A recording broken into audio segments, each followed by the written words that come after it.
Welcome everybody to Papa Spice's Hot Takes with Hans and Harry. How is everybody doing out in listener/viewer land?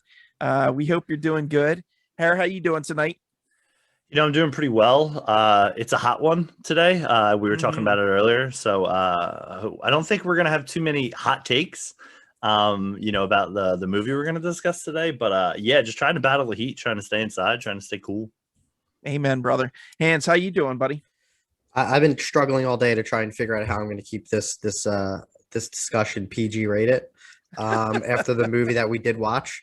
But we'll see how it goes. But yeah, it's been a struggle for the last 24 hours. Good. Well, not good that it's a struggle, but good that you're trying to keep it PG for everyone out there. Exactly. As for me, I know it's a little off topic. Our topic for tonight, by the way, is the Suicide Squad. But I actually have been catching up on some TV shows real quick that you guys have mentioned. Had to beat you down about. Yeah, one of them definitely, which was Ted Lasso, which I thought is it's so weird because I want to say like the show is perfectly fine. I think maybe it's getting a little overhyped, but the thing that is kind of magical about it for me is that just like the characters in the show, I find that the more that I watch it, the more charmed I am by it, and by Ted. Like he really does grow on you. Yeah, absolutely. So it's kind of interesting sharing that with the characters on the TV show. Are you caught up all the way, or are you still plowing through? Oh, yeah, wow. I binged it in 2 days. So it is a quick binge. Yes. Me and the wife did the same thing. And then Mythic Quest, which I know you recommended, Hans. So I started watching that. I'm only like 4 episodes in. I don't like it as much as Ted Lasso, but I do enjoy it. I think it's pretty good. And I think Pootie Shoe by far is a bigger villain than Jamie Tart. So there's that. No, it's with Ted Lasso. Like I jumped on. I did the same thing where I binge watched the first season before the second season came out, and I thought like it has a lot of heart to it. Where like it's not necessarily like some of my favorite parts aren't necessarily where like it's a comedy. It's got some really nice moments in it, and same with Mythic Quest, where it kind of the second season. I don't think it focuses too much on the comedy, but there are a lot of like serious, like it's kind of like in that formula of Ted Lasso, like more of a workplace comedy. But I think for Apple, like I said, I'm on a roll with like knocking out like Apple's content. Like they have so much good stuff, and Ted Lasso, I jumped on the train like very very late, like a day before the second season started. So I was glad I did. I love it, Joe. For sure. Well, if anybody out there wants to check either of these out, check them out. It's on Apple TV. If you have a PS5, you can actually get 6 months free, which is what I did. I signed up for a free trial. But that's not why we're here tonight. We are here tonight to talk about a different kind of movie with heart also, and that is the Suicide Squad. Surprise, we're doing the 2016 version. Yes, not quite the 2016 version. We're doing the brand new 2021. So warning, as always, there's spoilers on this show. Here there be spoilers. So we're gonna kick it off. We'll kind of go, with some points that we saw in the movie, and then highlights and lowlights, all that good stuff. So the movie kicks off with a Johnny Cash song, which is always a good start. Like you want to get me to buy in, I'm there. But I will say, overall, I didn't think the soundtrack was like as iconic as Guardians of the Galaxy 1 or 2, or even the first Suicide Squad. Like it starts off really strong with that Johnny Cash song, and then the rest of the soundtrack it doesn't follow up with stuff that's as heavy hitting or as iconic, I guess, or epic as the other stuff, those other James Gunn and David Ayer projects. Yeah. Which is and it's interesting with the David Ayer one because a lot of that stuff, the songs he was forced to put in. But yeah, I don't know. Did you guys have any thoughts on the Johnny Cash intro or any of the soundtrack? I thought the soundtrack was a little weak compared to like, some of these superhero movies that have like really great soundtracks like Guardians. I was excited that the Decemberists, which is one of my favorite bands, was included in the intro for Bloodsport in the jail. I love that song. It was very like I think like when you watch it with subtitles, a lot of it says like indie pop, and it's like indie pop music plays. So I think they kind of took a different route than like Guardians goes more like 80s and 90s kind of rock. And I honestly I don't even remember any music from the Air one. I don't remember much from that movie. Like I think I've only watched it once or twice, so I can't really comment on the soundtrack. It does feel like the way the music is utilized, that it's a Gunn, like it's how like Gunn kind of makes his movies, but it wasn't as strong as his other ones. But I enjoyed it for being that fan of like that indie pop. So it was good for me, but not as strong as the other movies he's done. Like I still think they when it like Guardians 1, it has one of the best like movie soundtracks like ever. So it's very, very hard to top those. Sure. Hair.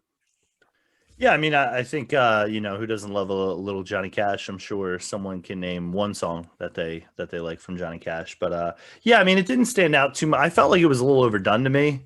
Like I felt like maybe the middle part probably. I think after Harley, I mean, again, spoiler alert, kills that the president, or the interim president or whatever. I felt like it was like at that point there was like a song played near there, and I was like, okay, like I get it, like. But yeah, I mean, obviously, we talked a little bit about it. Guardians, class A, class S tier, movie for as far as soundtracks. But, I would say, I don't know. For me, it didn't really stand out to me, with the soundtrack. But that shouldn't let this color your opinion of the movie, because as you'll see, it is absolutely a fantastic film. So I thought, this is just a little nitpick, but I thought it was interesting because Waller says to Savant in the beginning when she's, I don't know, inducting him into the Suicide Squad or whatever, the deal, but then he gets his first explosive. So it's like, well, how would he know the deal? Is that just prison scuttlebutt, or has he been on Task Force X before? I'm not sure.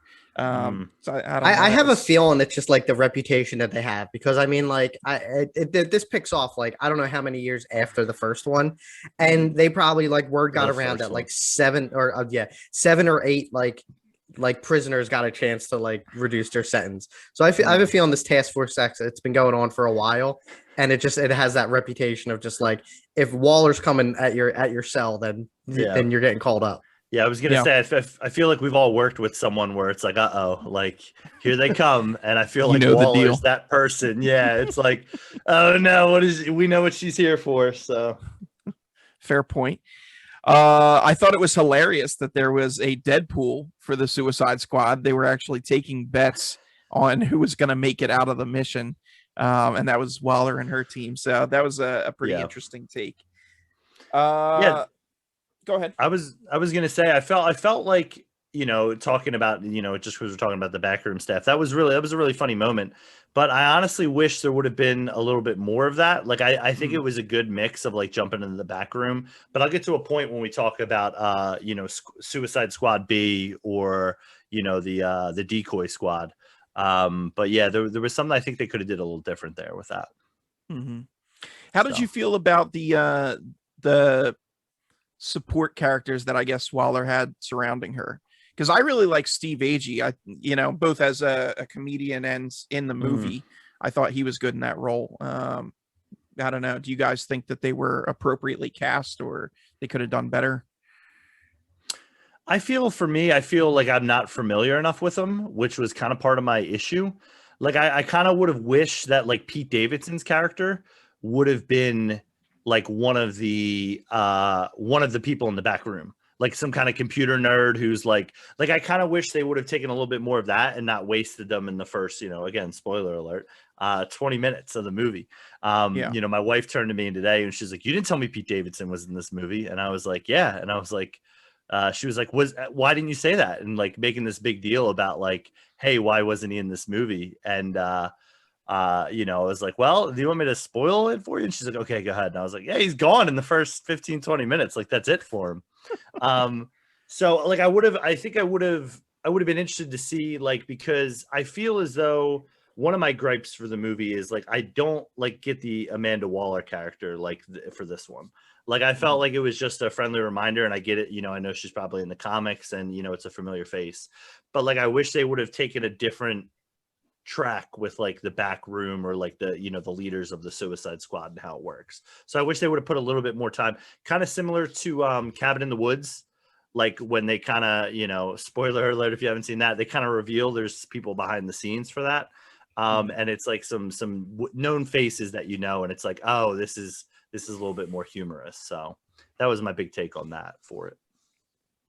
Hans, how do you feel about the support characters Waller has surrounding her? I liked her team. Like, and I liked what's his name, Steve Aggie got like double role in this one for being on set King Shark.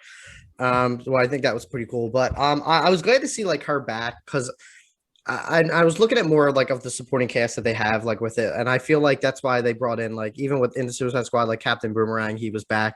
I think they wanted to try and reconnect to let people know like the kind of like the first like couple minutes, it's kind of like I think it's like a 2 throwaway sentence. They sum up the whole first movie in a matter of like a sentence. They're like, "This is the deal. You get 10 years off your life." Blah blah blah blah blah. So, and I think like having those supporting characters like Waller, Captain Boomerang. I think the decoy squad, I guess as we can call them. I think the casting on those was great. I didn't know half of them, but I mean like Pete Davidson, you know, Michael Rooker, you know, and I think and if I'm correct, Nathan Fillion was TDK, which I thought was cool, but you know, they weren't in there long, so I thought it was a cool little. I've put this in my notes. Like I think this is probably one of the best intros to a movie, like in the first 10 minutes, and I think the supporting cast helps a lot, especially like Pete Davidson's character, where he's just so like bent out of shape and so like I don't want to say like neurotic, but then like when he's like basically like I had a feeling like if anyone was going to be like kind of a like backstab the group, it would be Pete Davidson. Like that was like my own like kind of bet I had going on. But it was cool. Like I think all their characters fit, like their personalities like kind of fit the roles that they were in. But again, they weren't like main characters, so I think they were used like very appropriately. Yeah. So, you know, you guys talked about Pete Davidson. You know, he had a couple lines in the helicopter scene. I was just that whole scene in particular, I was dying at. I thought it was hysterical. But Pete Davidson, yeah, he talk about maximizing your minutes. I mean, he's not in the movie long, but he definitely leaves an impression. And I absolutely wanted more Blackguard after this. But yeah. But like you guys said, I mean, all of that decoy squad, they were fantastic. You know, TDK, the detachable kid. What does TDK stand for? Well, that's my name. Savant, you know, Michael Rooker, like you said, and Weasel. I need a 15-minute like live action short of just like what happens to Weasel after this movie, because that was fantastic. He was hilarious. And I think one of the funny things too with it got me worried like that first like with the decoy squad is when they put Harley and Flag on it. I got really nervous because I'm like, they better not kill. Like I know Harley because she's in other like parts with Bloodsport, and I'm like, they better not like kill these two off, because I think like that. But I mean, one of them they don't. But I just got like really nervous where I'm like, oh man, like this is all. The whole trailer was just like basically just a show, and luckily they made it out. So, yeah. Hara, thoughts on that? Yeah, I mean, I got a little hot take. Like, I didn't really care for Weasel. I thought it was funny in the helicopter, and I thought it was funny, you know, when he jumps out, and they're kind of like, did no one get the notes that he can't swim? I thought that was really funny because we were talking a little bit about that. But other than that, like when the end credit scene comes up and it's like him for one of them, and it's like, I don't really care. Like, sure, like. But I think there could be, you know, a funny 15-minute short, not centered around him, but him kind of walking around and maybe seeing the carnage after, being like, you know, with his maybe eating some kids. Voice. Yeah, maybe just nibbling, just taking little nibbles. But yeah, no, that was my thoughts on Weasel. Hot take, maybe, if people love Weasel. So, Hans, you kind of touched on this, but interesting to me that Waller chose to put like Flag and Quinn on Squad A, the decoy squad, seeing that their whole purpose was to get annihilated, and just provide a diversion. So that was kind of interesting on her part. I will say, I think she put Flag on the first squad because later on in the movie, when Peacemaker, like, he's the backup plan for like making sure, or he's like the plan to make sure that the plans don't get, or the video or whatever it was. And so, Right. like, if Flag doesn't, he isn't there, he never finds it. So, or, it never becomes a, a big thing. So I think that's probably why she wanted to wipe him out. Now, do I think that's galaxy brain, like, thinking? Yeah, because I was definitely thinking the same lines with you, Greg, where it's like, yeah, why is Flag and Quinn here if, like, the whole point is to, like, just be a distraction and get them annihilated, or to, maybe she's like, oh, I flipped a coin and, like, we'll see, whatever happens. But yeah, I don't know, Chris, what were your thoughts? Yeah, there's no way that she could have known that they're going to be the two that survived. So like, I guess the expectation was like, I don't know if they consider them like a liability, because Harley goes off the rails a lot, like in the 3 movies that she's in. I mean, I haven't seen Birds of Prey, but just assuming her character from Suicide Squad. But they, and then Flag will end up doing what you consider right or wrong, depending on what side you're on. So I think that was like, that was Waller's plan to like eliminate those two, knowing that the real squad would be able to like kind of get the job done. And Bloodsport's kind of like that type of guy where it's just like, and when you first see him, he's only really out for himself. And towards the climax of the movie with Starro, you see it where he's just kind of like, not my problem. It's not the job. So I think putting them on there, like, they weren't supposed to make it out at the beginning, which is why I got scared. But, luckily I was wrong. So, Chris was grabbing his pillows and hugging his teddy bear. They better make it out. Please, Flag, please. You brought up Bloodsport, and James Gunn did something in this. I mean, the comedy in this movie is just fantastic.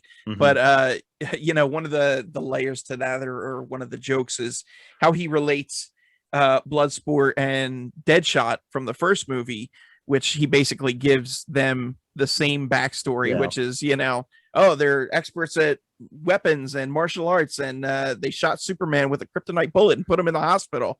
And then similarly, he does the same thing with Bloodsport and Peacemaker, in that, they're experts in hand-to-hand, and Peacemaker was raised by his father and trained to be deadly.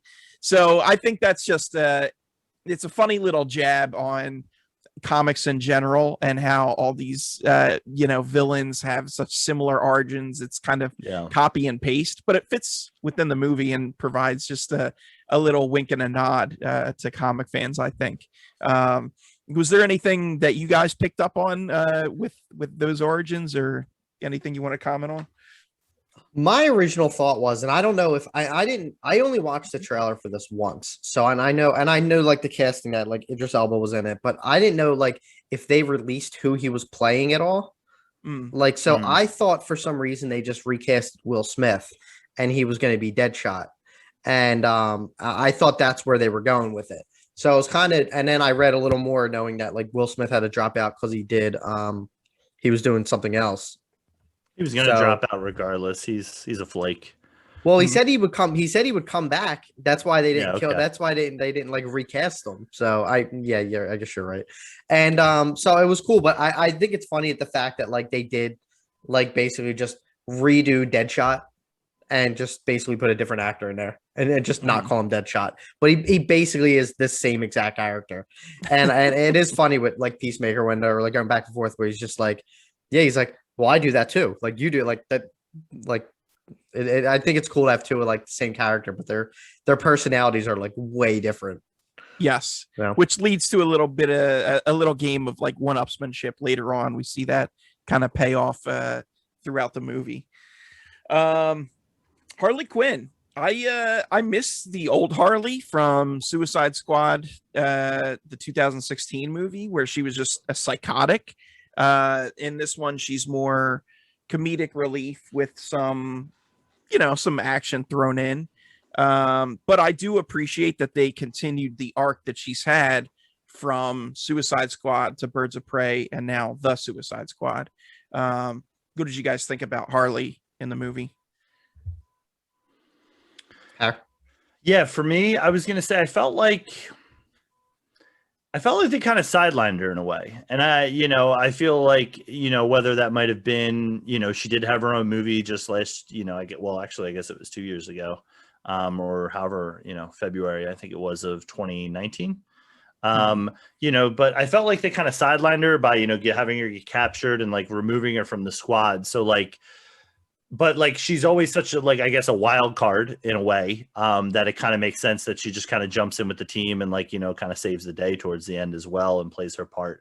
But I felt like they kind of sidelined her a bit. And I do agree with you, Greg. I think they are kind of continuing an arc, which is nice to see from them, of like doing something that's actually from DC, I mean, that way, of like doing something smart and using a character that everyone loves and continuing to build on it. But yeah, I felt like she was a little sidelined, but I did love her in this movie. I mean, I thought, the scene when she shoots the president and, talks about how, like, if I ever get a boyfriend and there's red flags, like, I'm going to murder him. I thought that was really funny. But yeah, I definitely enjoyed her character as much as it was that I felt like it was kind of like pushed a little bit to the side, but it's kind of like they have to include her in a way, kind of like, I guess, like, if you haven't listened to our Justice League pod, go ahead. It's a long one. You actually have to find it on YouTube, because we broke whatever we did when we recorded it. But like they pull Superman out in like the last half, and like I didn't feel that way with Harley exactly, but I felt like they kind of like pushed her away, And again, it could have been, hey, she was only available for certain shooting dates, and a lot of other people weren't there, until maybe the end or whatever. But just speculating there. But yeah, I enjoyed her. Hands. Yeah, I was glad they used her as a secondary character. Well, not secondary, but like kind of put her off their side. Like Margot Robbie's phenomenal in this role. And she even said it, she would play this role for the rest of her life. Like she enjoyed playing it. And I thought, it's cool they included her in the beginning, but then like I think there was so much more side stuff where I forgot she actually was alive and like was in the movie, and it was kind of refreshing. Now I want to go back and see Birds of Prey, because I heard like it's not the best movie, but it's not bad. It's enjoyable. It's fun. So yeah, so I'll give it a shot. I thought she was the best part of the first Suicide Squad. I think she was definitely out of the top, I guess, one or two good things about that movie. So I'm glad to see her back. But again, I was glad to see her kind of have her moments. And she still stood out. But I think I feel like you could have taken her out of this movie and I would have still enjoyed it just as much as I did. But I think having her in there was just a plus. And I think the fact that they were rebooting, for I guess lack of a better word, the Suicide Squad, they needed to include her to kind of, a lot of people, I haven't heard one person say a bad thing about her. So I think to have that connection and have her return, like, was needed to see however, like, they move forward with this.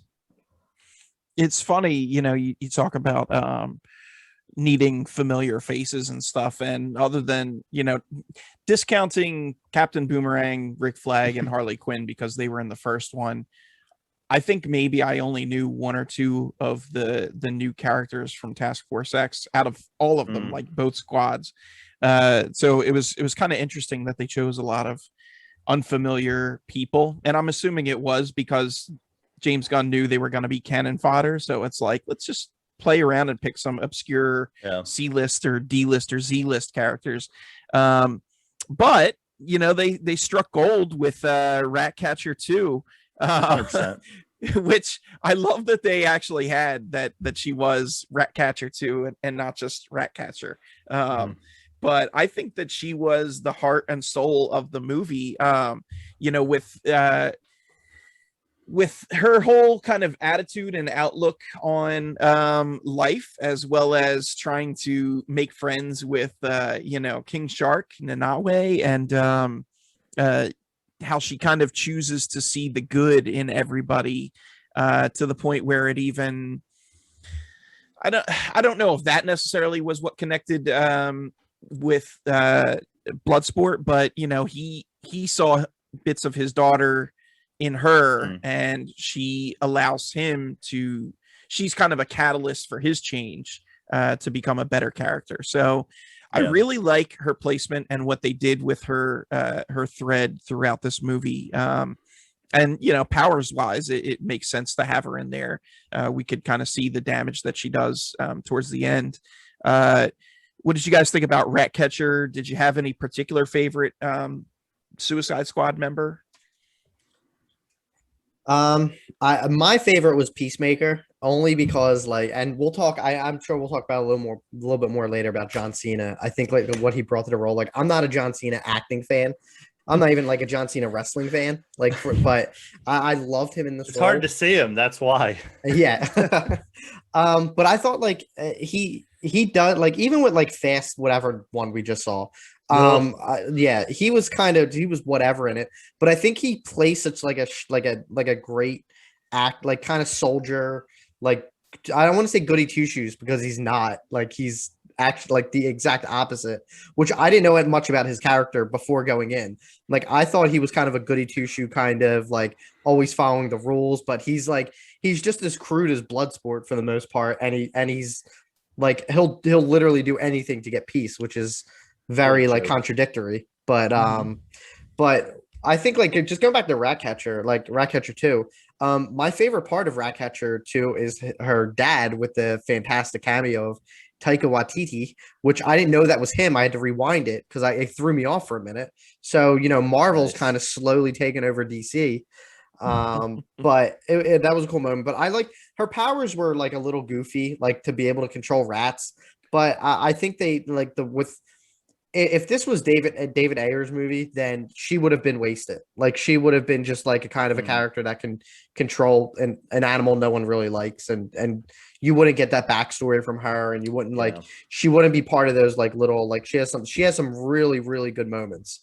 And I think that was necessary, and James Gunn really understands how to give time to an ensemble team like this, we've seen it twice with Guardians. And I think he would, if this was any other director, I think it probably would have fallen flat. But I liked how they utilized her character. You're right, she was the heart of the movie. So, Howard, what about you? Did you have a favorite? Yeah, I mean, obviously, my boy Idris stands out for me always and forever. But Ratcatcher really kind of stole the show for me. Similar to kind of what Greg was saying, I mean, they definitely make her the heart of the movie, but this is my big problem with DC. DC movies are usually trash for the majority, and they're usually garbage, and we usually, hate on them, and everybody talks about how they're not Marvel. And it's you don't need to be Marvel by just having a character in there who's kind and optimistic and this is, I guess I would compare it to the Flash's character in Justice League, just playing off of DC, products here, where it's yeah, that added some levity, it added some comedy, it added some lightheartedness to this brooding kind of, tough guy, thing. And it's her character was just, and her and Bloodsport have that moment, on the bus where she tells the backstory, and they kind of, have that moment of that little heart to heart. And it couldn't have been more than 5-10 minutes. And that's all you need in the movie, to kind of build, a character out. So yeah, she really stole the movie for me. She hasn't actually, the actress hasn't done much. I think her name's Natalia or Daniela Melchior. So I looked her up afterwards and I was have I seen her in anything? And she hasn't really been in anything too big. So definitely on the radar. I mean, she doesn't do much, this is one of those roles where it's she doesn't have a lot to do, but when she does it, you're just intrigued and you can kind of see the performance, stand out for you. So yeah, definitely probably my second favorite, behind obviously Bloodsport Idris. Well, I hope we do get to see more of her in other movies, because run it back. Yeah, I mean, not even as Ratcatcher 2, but just in general. I hope she gets some casting gigs off of this. Yeah, because she was definitely good. So this is just kind of a little, I don't even know, non sequitur or whatever. But when the Suicide Squad makes it to Jotunheim, and Peacemaker takes the Thinker's head and just shoves it into the retinal scan to the point where he hits his head. I'm laughing as I say it even now. I watched the movie twice, and both times I laughed for legit 2 minutes after that. to the point where my wife was like, "It is not that funny," and I'm like, "No, it absolutely is." So I don't know. I thought that was hysterical, and I laughed uncontrollably. But moving on to something that wasn't as funny, the Starro Lab. I thought that was really, oh man, really kind of terrifying, and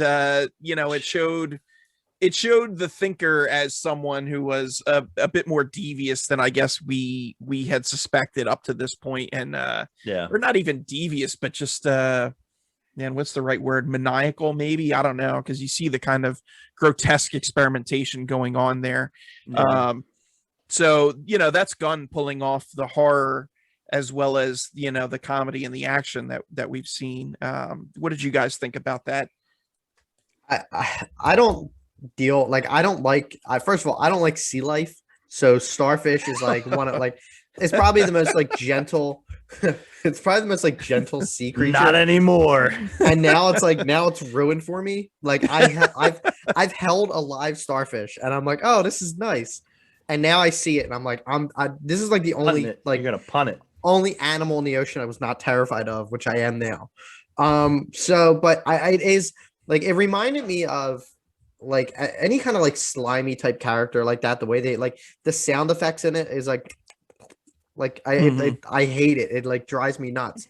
And it reminded me of like Gunn's other movie Slither. I don't know if you haven't seen that. I haven't, but I've heard good things. I've only made it about halfway through because like that whole like alien takeover, like little slithery things. Nah. And this is why like, and it kind of reminded me of that. But like when they started talking, like with the starfish on their faces and like because they're being mind controlled, that like it really creeped me out. I thought, and I agree, it was terrifying to bring like put some of that like horror in there because the movie 95% of it's comedy, like for the most part, and to throw that in there, you're like, this is like severely messed up. It got real. It got real, and now I hate starfish. Yeah. Harry, what about you? What do you think of the lab? Yeah, so for me, if anyone's seen the movie, have you guys seen the movie Life in 2017 with Jake Gyllenhaal and Ryan Reynolds? No, but I've seen the movie Life. I've seen the movie Life with Eddie Murphy and Jesus. and Martin. I've seen Lawrence. that one as well. Yeah. That's what I thought you were getting at. That's a great movie, by the way. So anyway, so in that movie, it's very similar to Starro or the starfish character. It basically is the same thing. Like they're basically a team that ends up finding this thing, and so I got real bad vibes of that because that ends with like a horror ending.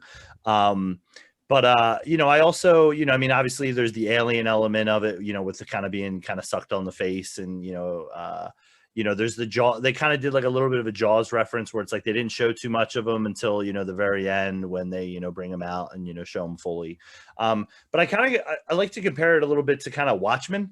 Like it kind of felt like a Watchmen type kind of not villain, but like a Watchmen, when the squid like a reveal. Yeah, kind of like that. To me, where it's like, oh, is this for real? And it's like, oh shoot, like, yeah, this thing opens its side and a million of these things come out.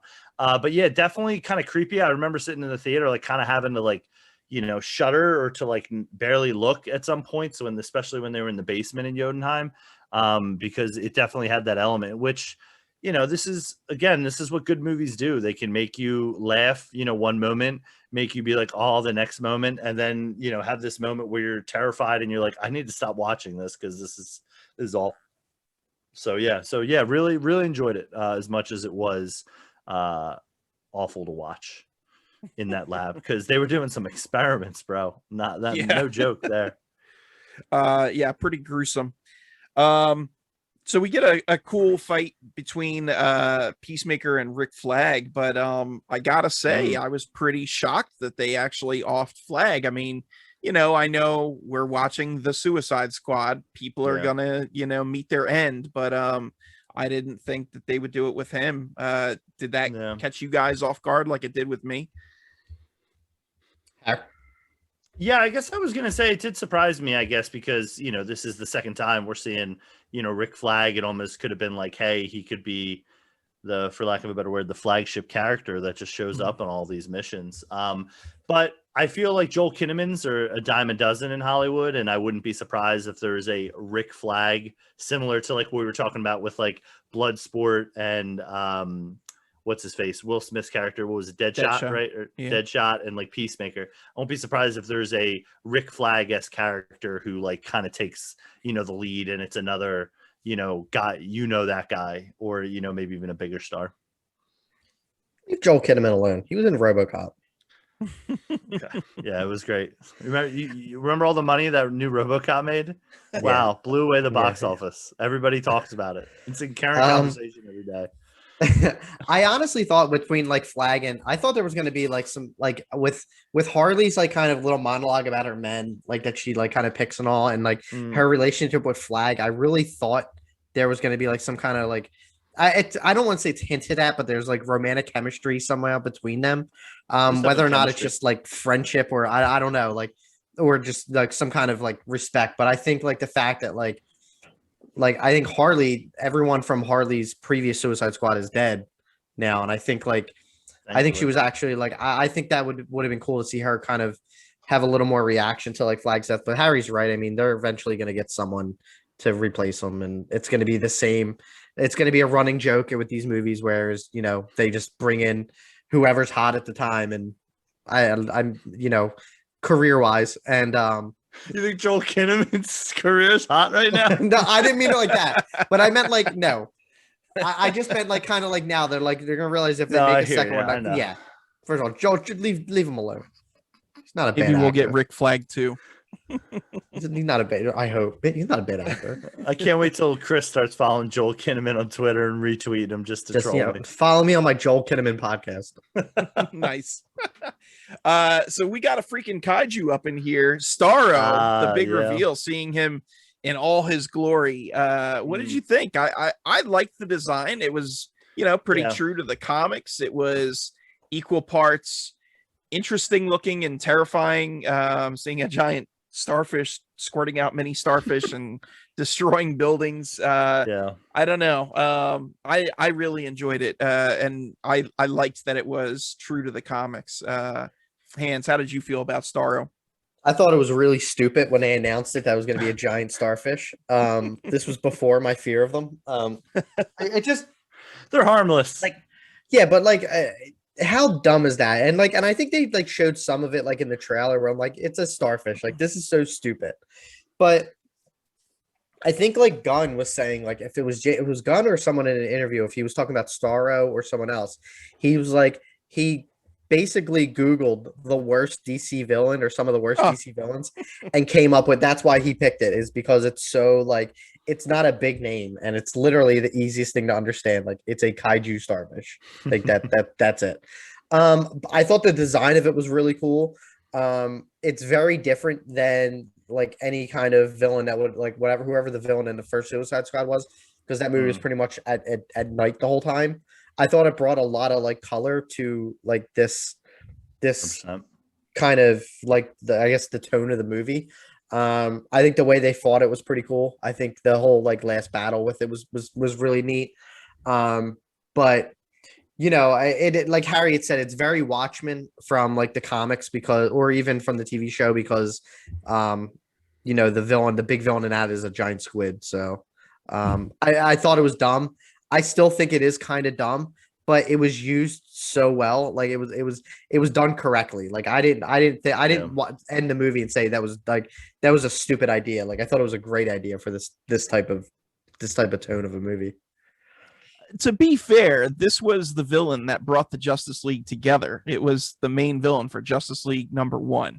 So it's not like it is the stupidest or most obscure villain. I mean, Starro's pretty kick butt. Harry, what do you think about Starro? Yeah, but you're looking at like a villain that like if I walk, well, a lot of people are like retired in my neighborhood, so they probably don't know like read comics. If I go like to the mall or something and I'm surveying like 100 people, and I'm like, hey, do you know who Starro is? No one's gonna know that fact, except if we see like Tim wandering around Barnes and Noble. He usually is. You could probably accurate. Accurate. Well, I mean, I was gonna say, I mean, that's kind of part of the genius that like Marvel does. Like Marvel picks characters that aren't, A-list or S tier, and puts them in the position to be successful. So, I mean, kudos to DC for doing that. I mean, like Greg mentioned, I mean, I don't read the comics, but fighting the Justice League is no joke. It could take up to 4 hours. So. But like I felt Starro, like sometimes I feel like in these movies, in these superhero movies, sometimes they can shy away from a big villain like this that involves, a ton of CGI and a ton of visual effects. And I felt like it was a really kudos to them for taking the time to make sure it looked good. I did see it in the movie theater in IMAX. It looked good. I didn't have any concerns. I was like, oh, that looks a bit, I mean, obviously it's fake, but it's like, sometimes there's bad fake and there's good fake. So I thought that was really cool. Again, as Chris mentioned, I mean, I'm always big about this, the color of the movie. One of my biggest problems with the DC universe is how dark it is all the time. Which, I mean, listen, when you're doing Batman, sure, make it dark. If you're doing, Superman, though, like Superman's a pretty, colors stand out. There's a reason why they work, and they've worked for years. And the same thing with Starro. Love the color design. Love the fact that, we were fighting in a descriptive Eastern European city that, is grayed out and, dull, similar to, I guess, well, when you think about, Marvel and Civil War, when they have the airport fighting scene, it's like pretty gray and pretty, the only colors that pop are the characters fighting. So, really dug the Starro final battle scene. And dude, I literally was like shuddering when like Harley dives in with the javelin through the eye as the rats are crawling through. I was like, everything about it was just gross to me. I was like thinking about it. I'm like, you're in this aliens like eye goo, and like you're just swimming around in there. There's these rats gnawing everywhere. And I was just like, this is absolutely gross. But I had to rewind there because I was like, I thought she was like in her like little mind zone, I guess, or whatever. Like she was like imagining it. Because I think I looked away as she went into the eye, and then I came back and she was like, I'm like, the hell just happened? Yeah. So I don't know if it's like fear of like poking your own eye every once in a while, but when she just like went through it, I was like, oh my goodness. She went right through. Like, she did. I'm like hot butter. Hot butter. So one thing I thought was a little overdone, which you're wrong this about, but it's fine. Yeah, and this kind of ties into the Starro battle is the polka dot mom's vision gag. Where every time he looks at enemies, he sees his mom, and she's all of a sudden he's envisioning it's your mom as Starro. Yeah, exactly. And then you see her mom or his mom just tearing down the city. Was it funny? Sure, but did they do it too much? I think maybe one time too many. Yeah, no, you guys are wrong. I know, I agree. I'm with you, Greg. Justice for Polka Dot's mom. You know what it like was her name Karen? I feel like her name might have been Karen. I think it was actually. It reminded me of like the Water Boy. And when like Adam Sandler would always see like I guess like an enemy, and that's how he like basically like would charge at someone.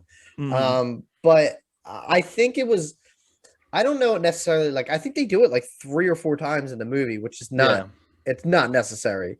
I think if 100%. You did it like maybe 1, and then at the end when it's a big Starro, like I thought that would have been pretty cool, like just a good twice. But other than that, I think they did like 4 different times, which I agree. Like it was a little overused. Funny, but overused. So I did see this movie with Tim, and when they show her at some point, I think it's when she's knocking the building down. We had a really big chuckle. I would have traded probably 1 or 2 of those in, like where it shows him like looking at everybody as his mom, for a backstory about that. Like I get it that like he mentions it and like but like I would have appreciated a backstory with like a flashback to her, like a quick like 10-minute, like, or not 10-minute, 10-second, like she's yelling at him about this, and this, and then like we see her, and then the final one. So I would have traded that in for it to have some more understanding about the toxic relationship. But I thought it was hilarious every time. I gotta be honest. So then you do agree that it was overdone because you would trade in some of those moments. I'm just saying if we're workshopping this, if I'm meeting you guys halfway, which you guys never do for me, it's fine. You know, I'm you know, trying to build that bridge here, but yeah, I mean, but otherwise, I thought every time it came on screen, I laughed, I chuckled, I thought it was funny. It was a great moment. Okay. And to go backwards on what I said when Gunn said he was looking for the stupidest like super whatever villain, it wasn't Starro. He was talking about Polka Dot Man. He said he was looking for like the stupidest character he could possibly think of, and that's why he included him in there. So okay, it just popped in my head. Yeah, justice for Starro. You know, another thing that I didn't really care for in this movie was the revolution subplot. I think that just kind of was a waste of time and bloated the movie a little bit. I don't know. It's just, could you have found a way to do all of the Starro stuff without having the revolution subplot? Probably. I'm not a Hollywood writer, but I assume there's a workaround to that. Did you guys care at all for any of that? The revolution existed for one of my favorite parts in the movie was when they're going through the camp and just like eliminating them one by one. And I thought, and that's like such a great thing that this movie does is kind of just like, there's a lot of like misdirection. And this is one of my favorite parts because you're like, wow, they're like just cleaning out a camp and using these soldiers to like one up each other each time. And then you find out like Flag's just sitting in the building drinking tea. And I think it's one of like the funniest those are the good guys. Yeah. And what did she say? She's like, why didn't my men alert you? My people alert you. We didn't see anybody. We didn't see anybody. What? Yeah. I thought that was one of the best parts, but I honestly forgot they were even in the movie until you just reminded me. Other than that part, I thought that was kind of just the only scene. I'm remembering some scenes where they were storming Jotunheim, and then there was the driver Milton that was helping them out, and you got the whole Harley portion. Yeah, like I kind of like saw a lot of it like was very forgettable. I mean, I finished watching the movie yesterday, and if you didn't mention that other than that camp part, I would have forgot that they were even in there. Mm-hmm. So yeah. Yeah, for me, it feels like a side quest in a video game when like you defeat like the devil or like the largest villain ever, and it's like, oh yeah, and we also were able to overthrow, you know, the government, so there'll never be experiments here again or whatever. And it's like, okay, like that wasn't the purpose of the game. So yeah, I mean, it does get a little bit forgotten in a way, you know, as Chris mentioned. But you know, I mean, it connects kind of how Flag regroups with the team. It connects the whole Harley, you know, subplot. It connects the whole like, oh, how do we get the general out of there so they could, but yeah, I hear what you're saying, Greg. It definitely is something where it's like, what, like, do we need that? Could we have shaved some time with that, you know, or could we done something different, you know, for it? But yeah.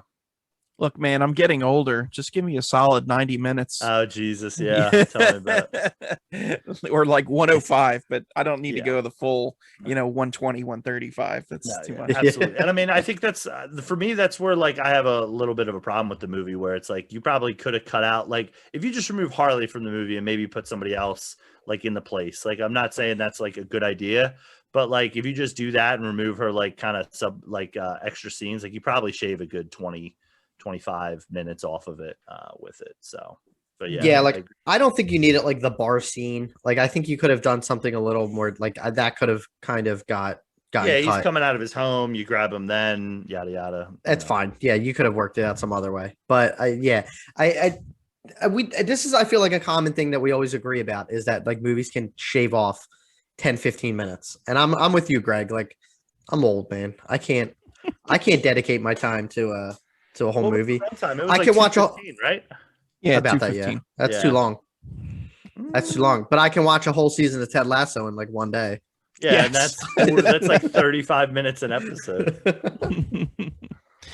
While they're getting whacked, so I was kind of surprised that her you know, back office personnel had a mini uprising and whacked her with the golf club. Now, I put, where do we go from here in our notes? Because Waller is the ultimate person in control at all times. And she just had a couple of computer nerds stand up to her and take her down. and it's like now that mystique has kind of gone away. So I get that she banished a couple of them in the post-credit scene to go and be with Peacemaker. Deal. And that's like a punishment, I guess. But it's like, now that we've seen the mythical beast can be taken down, she's kind of lost some of that mystique or that feeling of power and control. That's at least my take on it. I mean, did you guys have any qualms with them taking her down the way that they did? I did. Well, I did only because like I don't, between like the first Suicide Squad and this one, like I never really could like explain to someone and say like, is she like good or is she bad? Like she has good intentions, but it's just like she like has no regard for like human life, and it's just like she's basically like Peacemaker.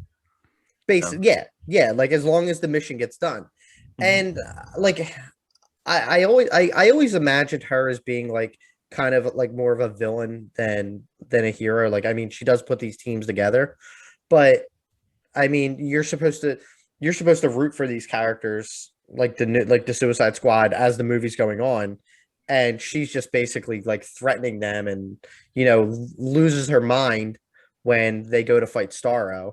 And I think like like it loses that mystique now because you're like, all right, well, she's like, what happens after that? like what do people think of her? Like who is she working for? And like did they go to her boss and say, this is what's happening, blah blah blah? Like I think the character, I don't think if they do a sequel, I don't know if they'll include her in it or if she'll be more of like a centralized villain. I don't know. But it's I think if they make another one, then she'll end up like doing like I don't want to say a villain version of Task Force X because they're all villains, but like I don't know, have like an anti version of an anti-Suicide Squad, So. The Life Squad. I'm trying to figure out how to like what to call that, like like a Suicide Squad filled with bad people, and I'm like, oh, that's the point of this movie. Aaron, what do you think or feel about Amanda Waller and I mean, what happens?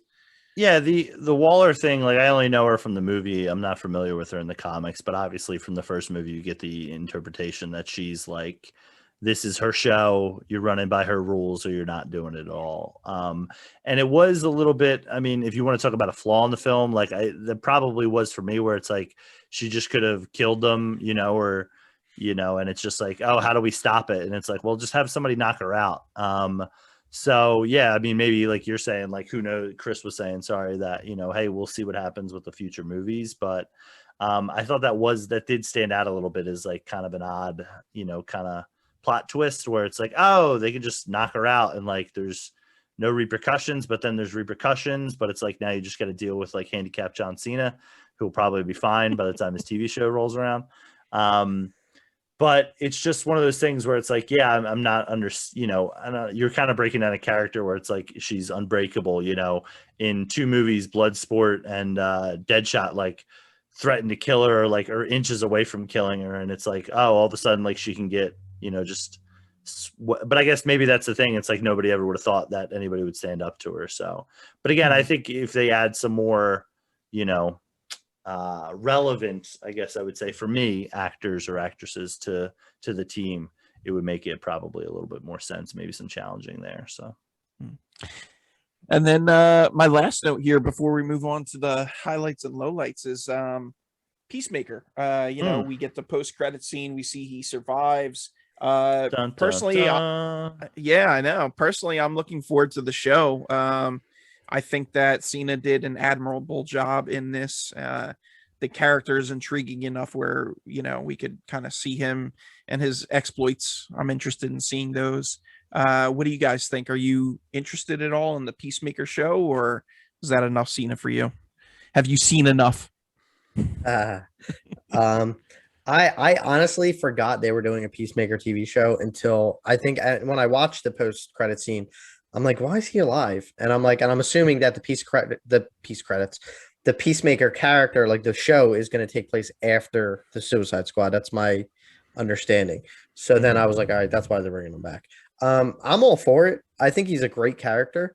I think Cena is great in this type of role. Like as I said earlier, he really like you could tell he had a lot of fun doing the character. I think that, and especially like a lot of press that he was doing, and some of like the red carpets, he was wearing the Peacemaker outfit because he didn't want like he told people he's like, I'm not taking it off, like I'm not giving it back, which I think is really cool. But to see where he goes, like, is he basically going to be part of Task Force X? Like, is he just doing his own thing? Like, I hope it's not going to be like him chasing down someone new every week. I hope there's like a story involved with it, because I think those shows kind of go like there's too many of them. So I think there should be like a solid story that leads into possibly another Suicide Squad. So we'll see, but I'm all for it. I was not looking forward to it, but Cena really sold me on the character, so I'm just excited to see more of him. Hair. Yeah, I mean, I think like I really, as Chris was saying, I really loved John Cena's character in this. And I think this, like we touched on it a little bit earlier. I think the whole Fast and Furious John Cena is not what he needs to be doing. He needs to be doing things like this where he can kind of play around a little bit, have some seriousness, have some funny moments, and kind of go from there in regards to it. So yeah, he was a big standout. He was also in a movie Blockers where he played like a dad. And he was really funny in that, where like he kind of plays the opposite of his role in a way.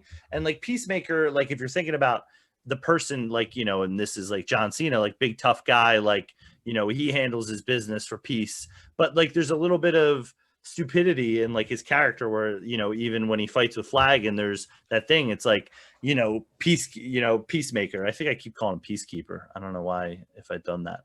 But Peacemaker. And he's like, what a joke, and it's like, yeah, you're kind of right about it. So, and with the back and forth he has with Idris Elba in the movie, I think is really good.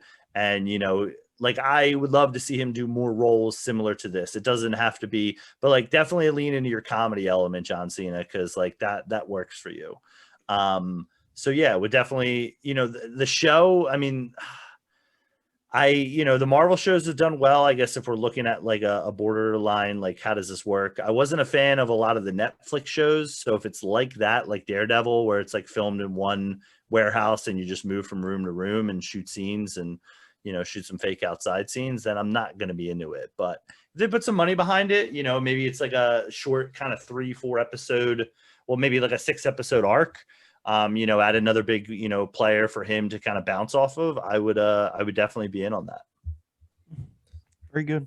And actually, fun fact about the Peacemaker, and Greg, I don't know if you could back this up, but apparently the comedian from Watchmen was influenced by the Peacemaker. Huh. So that's why he says like that line when he says "what a joke." That's like basically something right out of Watchmen. And that's like when I was doing a lot of like research afterwards, like I came across that and I'm like, that's actually like really cool, because like Watchmen's probably my favorite superhero movie, and to see like how they influence that is like really cool, because you see a lot of like, the comedian from the Watchmen is not the same as the Peacemaker, but like there are like you see some kind of similarities between them. So I think that's where they got that whole his character. I believe it was the comedian was influenced by the Peacemaker, because I think Peacemaker came first. That's cool. I had no idea about that, but Yeah. that adds a little bit of context there. Yeah. It's good stuff. So Chris, you prefer Watchmen movie over the Watchmen show? Don't make me make that decision. Okay.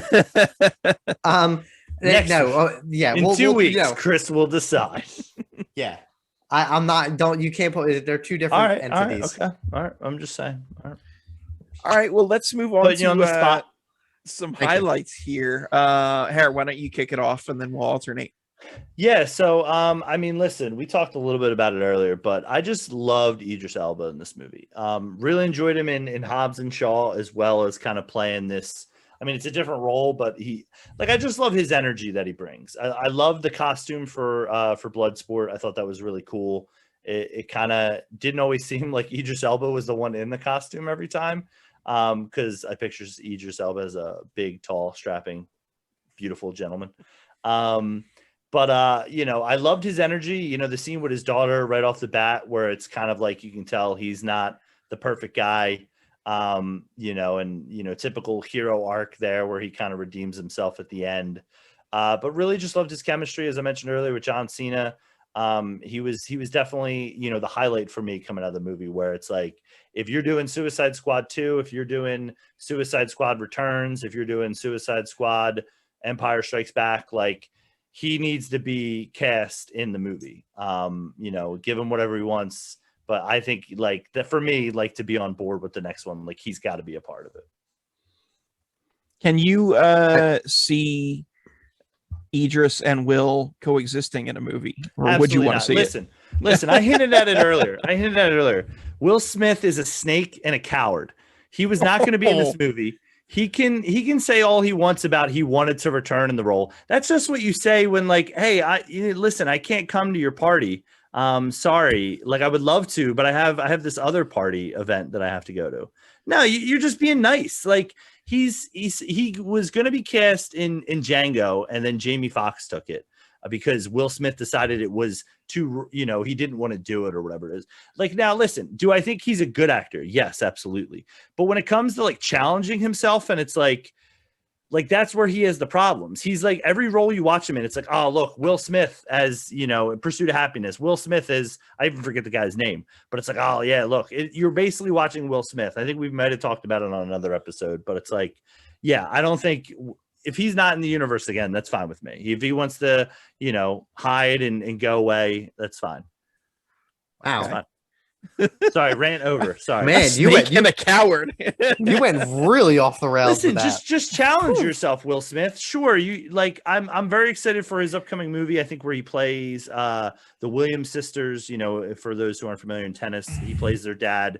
Definitely, probably going to be up for, you know, Oscar contention in there, and he definitely does good in those roles. But like challenge it a little bit, Will. I was really excited. Like, part of the reason I saw the first Suicide Squad, because I was like, wow, look at Will Smith. He's doing something that he's challenging himself.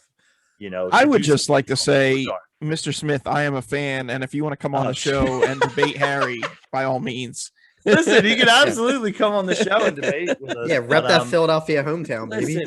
Listen, I love Bad Boys. You know, I think we've talked about Independence Day. Like, I love Will Smith as like but like that's what I'm watching. I'm watching Will Smith be, you know, Mike Lowry or like whoever. Like, it's just he doesn't have a lot of range to me.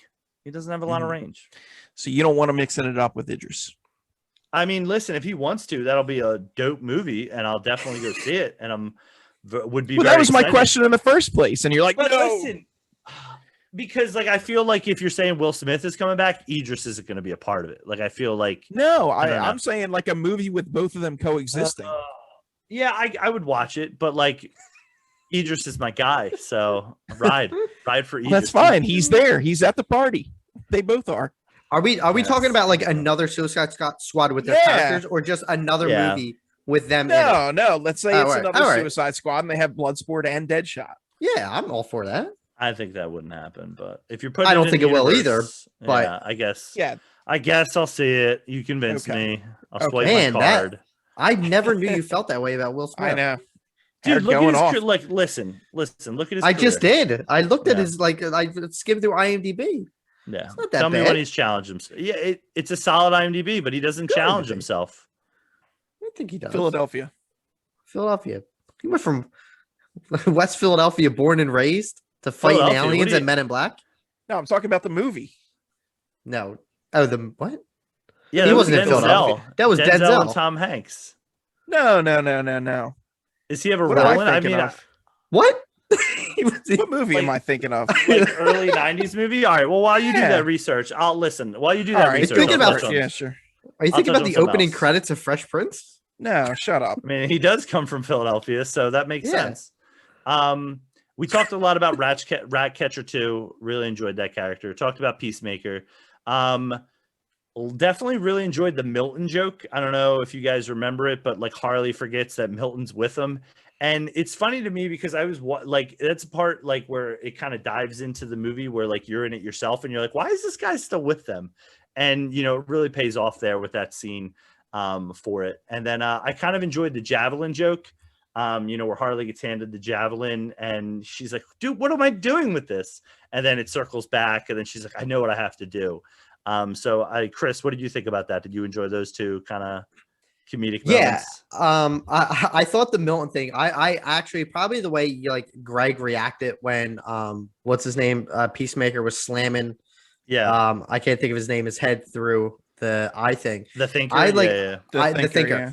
I was cracking up when I saw Milton run into the building with them, and I'm thinking, like, what is this guy doing? Like, what? Like, he has no powers. And then the fact that he gets shot, and the only one that really cares about him is Polka Dot Man.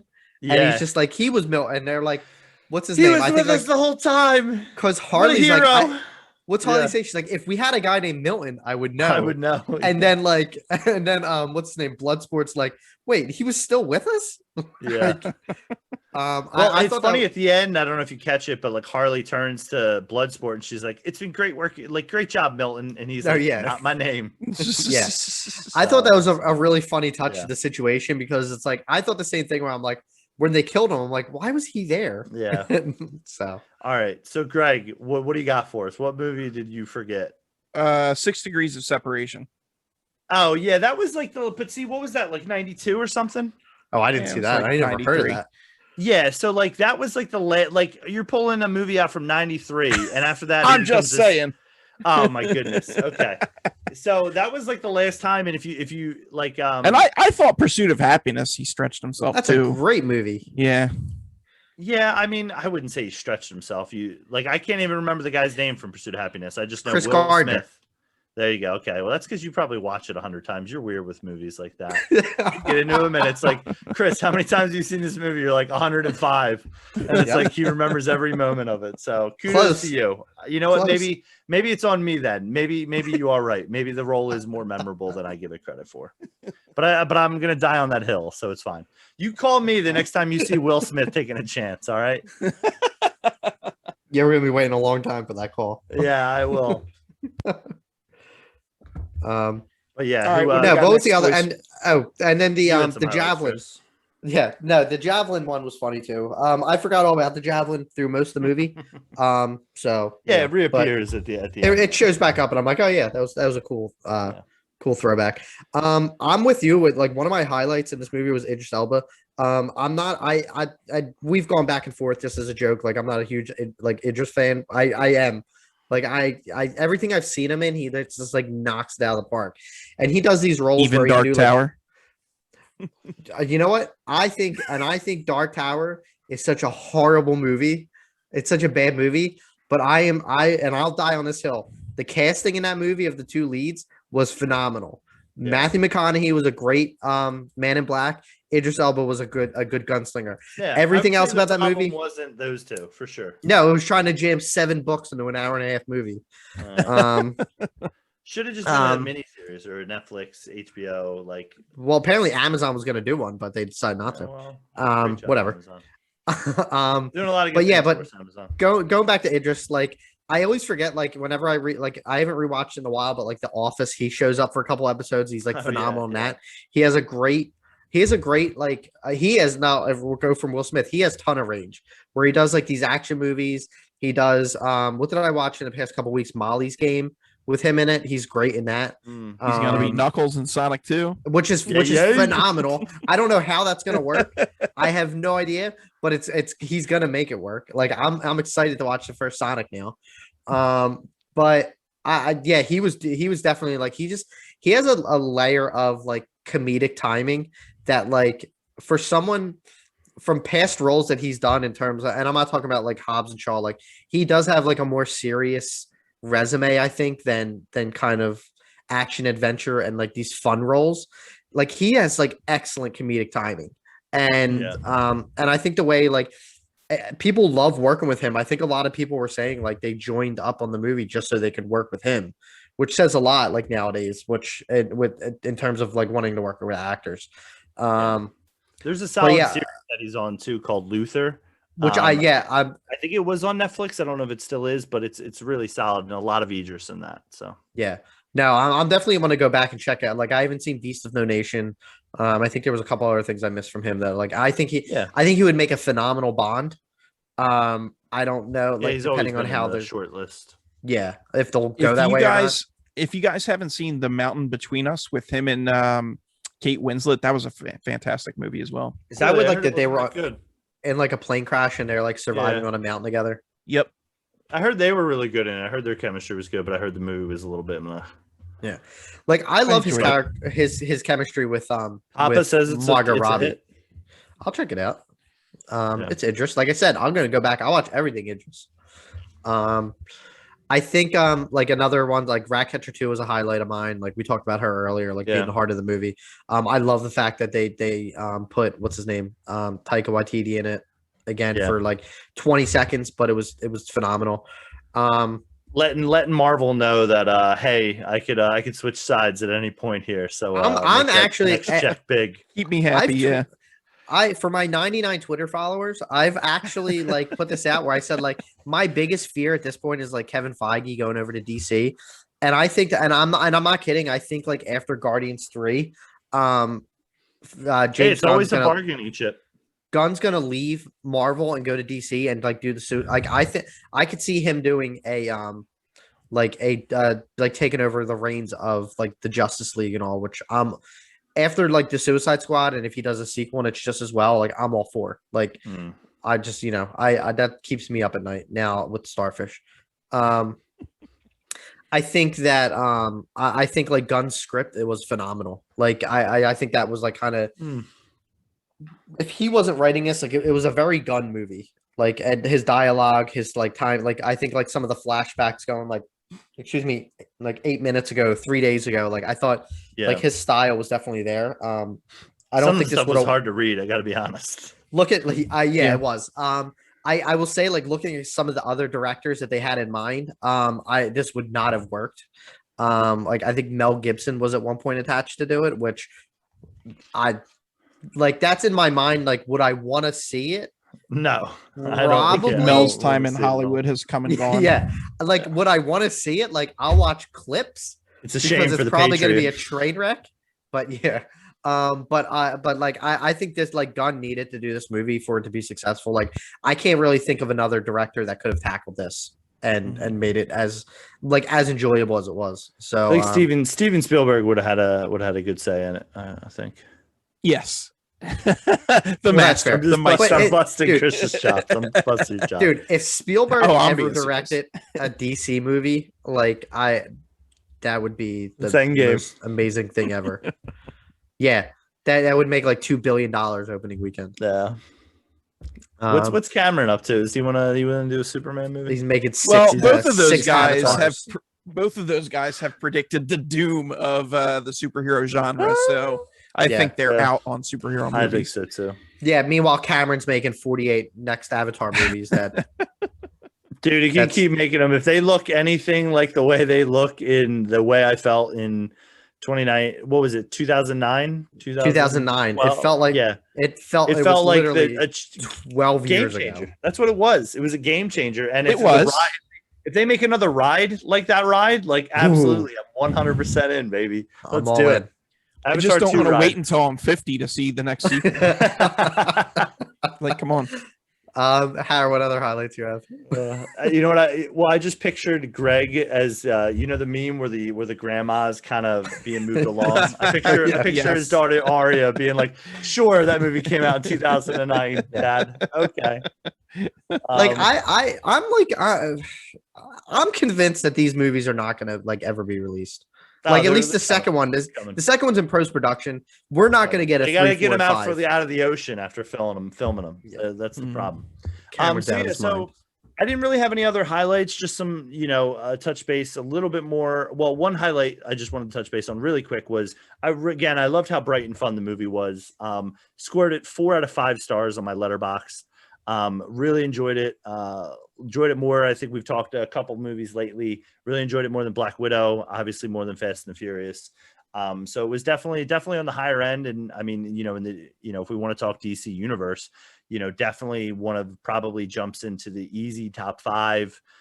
For DC movies, maybe even top 3. Don't want to throw that to you guys to see what your thoughts are, but yeah. And then the only other low light I think I had was Yeah, I mean, I know you mentioned it earlier, Chris, and I'm not challenging you on it, but I didn't really love the Decoy Squad as much. I wish they would have taken some of the characters who they cast for Decoy Squad, put them in the operations room, and kind of mix it up a little bit with how important these heroes were. So I guess in that element, you don't really have the big bang of like Pete Davidson getting his face shot off, or some of the other things. But I think it would have been better to have some of those actors kind of still be in the universe to kind of continue. But then you get into, hey, I'm paying Pete Davidson, a bunch of money to sit in a room for 2 days and shoot his scenes, that's all. So that's all I got for it. I think that why I like the Decoy Squad so much is because like I think in the marketing, like I expected Weasel to be in this whole movie. Like right. I think it was a great idea, like to basically like I think it shows how like basically maniacal Waller is to say like, well, I'm gonna free up 8 cells in my prison, and I'm also gonna like just cause a distraction for my main players. So I think the fact that I only liked it so much is because like I thought they were gonna like basically like consider this like a failed mission and then go back and be like, hey, we sent 8 of our, I don't want to say best, but like 8 of our like people in and they didn't do it. The fact that they were used as basically just like on another side of the island, like it just comes out of the water. I think it was like really, I think it was pretty cool. I think that was what I liked most about it. But my only problem with it is like the way my wife felt about it, where it's like if you have Pete Davidson in a movie and it's like, oh my God, Pete Davidson, I love him. And it's like, you're probably pissed or checking out at that point. Yeah. I mean, Greg, you were going to say something. To be honest, I wasn't going to knock down the doors for a Pete Davidson. I haven't seen him in anything else other than like Saturday Night Live. Okay. I do want to see King of Staten Island.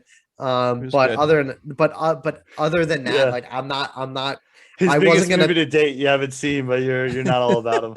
Was that like his only movie to date? Like I wasn't gonna pay IMAX money to go and watch Pete Davidson on screen more than 10 minutes. To be honest, I mean, if I didn't know he would have died 10 minutes into the movie, but yeah, it's true. Yeah, he's all right. Okay.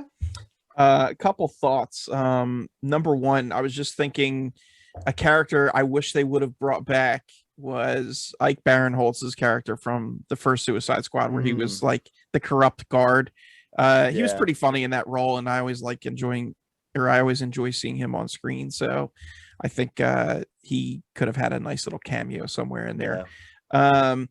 As far as what I rate the movie, my final thoughts, and my wife actually, I enjoyed the movie a lot. I would put this in top 3 DC movies for sure. Wonder Woman is definitely number 1 for me. I don't know what would be 2 and 3, but this is in that conversation. And I'd probably give it like an 8.5 out of 10, somewhere in there. Wow. High praise. Yeah, so high praise for sure. And this is how you can tell it was really good, because my wife liked it. So after we watched it, which she laughed all the way through, she winced at a lot of the gore, because it is a very graphic movie. It earns that R for sure. R for sure. But she laughed all the way through, and afterwards she's like, I didn't like it that much. I'd give it like a C. And I'm like, oh, okay, you were laughing through this whole movie. Well, the next day she's like, are you watching it again for the podcast? Why? Because I want to watch it again. It was funny. I'm like, all right, so you like the movie for sure. A C movie you're not turning on the next day to be like, let me watch again. So exactly. I'm with you. I didn't even give my ranking. Like I'm gonna rank, like I rank superhero movies differently than I would rank like an actual like dramatic, like in a movie. Like I think like an example like Shawshank Redemption for me is gonna be like a 10 out of 10. If I gave this a 10 out of 10, I don't put them on the same level. Like so but I think like in terms of enjoyability, I would definitely give it like a 9 out of 10, which is a lot. In terms of DC movies, the DC universe, I'm not gonna include like any of the Batman movies or the Nolan Batman movies, but I would say my favorite is Man of Steel, which I don't know if you guys have seen this, if you guys follow Rotten Tomatoes on Facebook or anything, which got a 56% on Rotten Tomatoes, which is a travesty out of some of the other movies that got like I guess what do you call do you know it? what the audience score was? I didn't know. I didn't No, look it's to okay. it. It That's only very had, surprising I to me. imagine it's higher. no, but a lot of people hate Man of Steel, like because like Really? I a lot of people I talk to do not like Man of Steel. I enjoyed Man of But Steel for some I love reason. that's my well, obviously Yeah. it's my I'd favorite. probably put that in the top 3 with Wonder Woman and the Suicide Yeah. Squad. Yeah. Now, my next hot take is I probably deserve to jump off the podcast in terms of enjoyability factor. Number 2 would be Suicide Squad. Number 3 would be Batman vs Superman. So it was Okay. fun knowing you guys. Yeah. All right. So because catch us I next said week. It's just me and Harry. I'm talking about enjoyability factor. Oh Like my I've said before, I'm not a huge fan of Wonder Woman. I mean, I think it's good. I put it in top 5 like DC movies, but I still Listen. think enjoyability factor. I'm gonna say Sounds like Batman we vs got a Superman. future podcast to look forward to. So Yeah, dropping the DC rankings. So after this, my Joel Kinnaman podcast will drop. My Batman vs Superman podcast will drop. Just doing them all. But I know, but in all seriousness, like verse grows. I would put this would kind of be a close tie between 1 and 2 between Man of Yeah. Steel and Suicide Squad.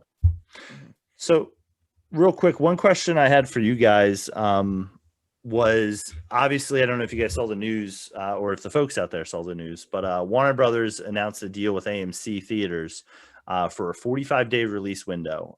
So not going straight to HBO Max. So yeah, just wanted to open it up for you guys on your thoughts on that as being, some industry news. Well, it's a bummer because I have enjoyed in these COVID times watching movies day and date on HBO Max. If the pandemic is over by next year, which is unlikely, then I'll say, okay, I'm fine. I'll go to the theater and I'll see it. But for the most part, I'm not a fan of it. Not having that. But that said, I wasn't too surprised by the news because I was almost positive when Warner Brothers announced that they were going to do day and date this year for HBO Max. They flat out said this isn't going to be the case for 2022. I don't think they had a specific like X amount of days release window for 2022, but they did say it's not going to be day and date like it is this year. So it wasn't shocking. I think I think it kind of like I haven't gone to the movies much in the past 2 years, like pandemic related, because they either weren't open and just not feeling that comfortability going back to it. But I mean, like I think I've only been to the movies 3 times since Rise of Skywalker. I think Rise of Skywalker and twice this summer for Black Widow and Fast 9.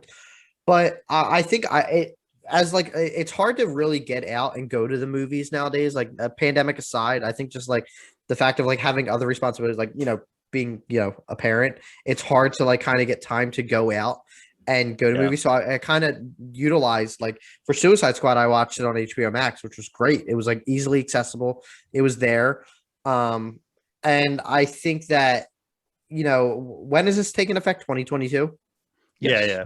Okay. Hopefully, I mean, by that time, like things slow down with the pandemic. Like I think we'll see, we'll see. But I think that it would have to be a movie that I would really like enjoy, like Wonder Woman. I like Wonder Woman 1984. Like I still haven't watched that, and that's been on HBO Max, I think, for a couple weeks now. But I wouldn't go like 45 days and watch. Like I wouldn't go. I could wait longer than that. But if it's like the Batman, I'd go probably opening weekend for. So stop. I still don't understand this. Well, I mean, what I was just gonna say about it is like, for one thing, like being like we all enjoy going, like for lack, whether we have time or not, we all enjoy going to the movie. We all enjoy that pop. We all enjoy that, not soda, just the pop that you hear in a theater when something great happens or scary. I love soda. Well, who doesn't? It's a vice.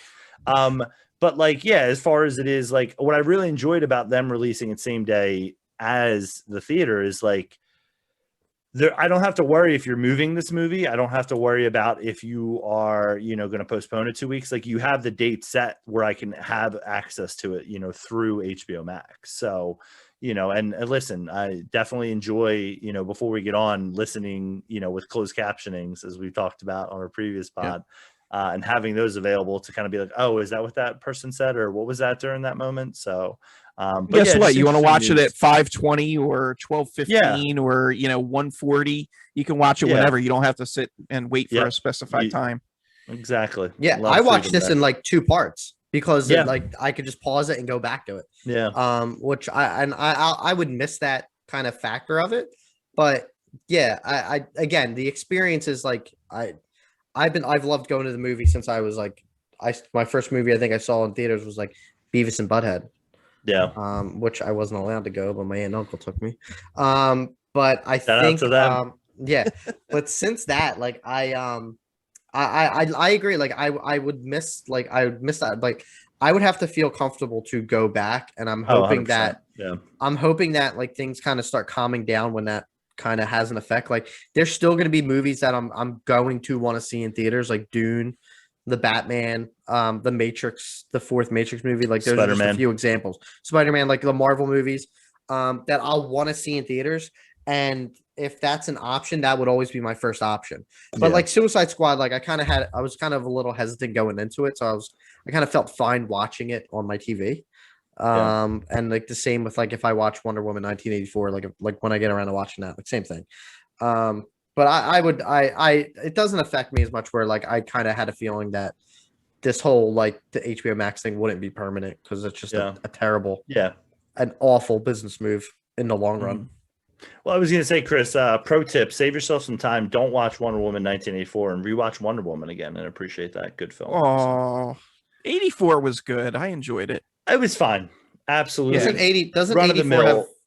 It's like 2 hours and 45 minutes. Who's Cheetah and Maxwell Lord. There's 4 villains in that. Good luck. Yeah, who's Maxwell Lord? I forget who plays him. Pedro Pascal, homie. Yes. You serious? You ran on the Pedro Pascal train? Dude, I didn't see the movie.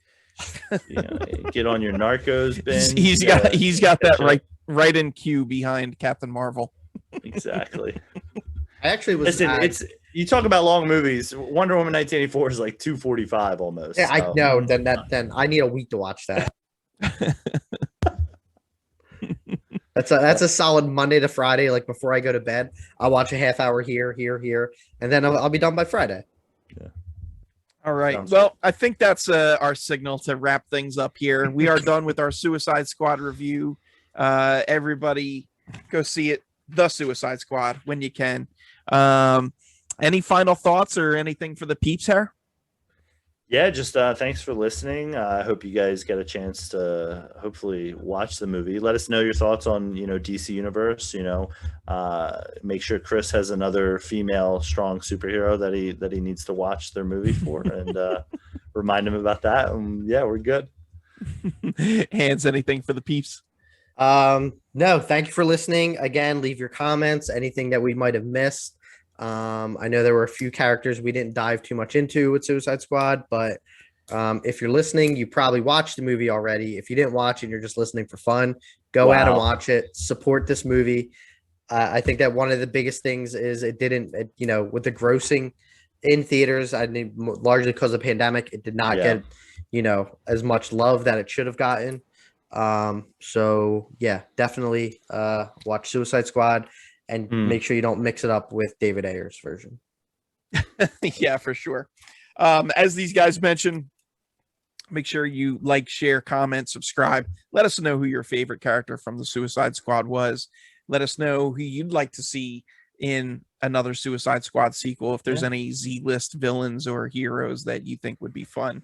But other than that, thank you guys for tuning in as always, and make sure you live spicy. Spicy.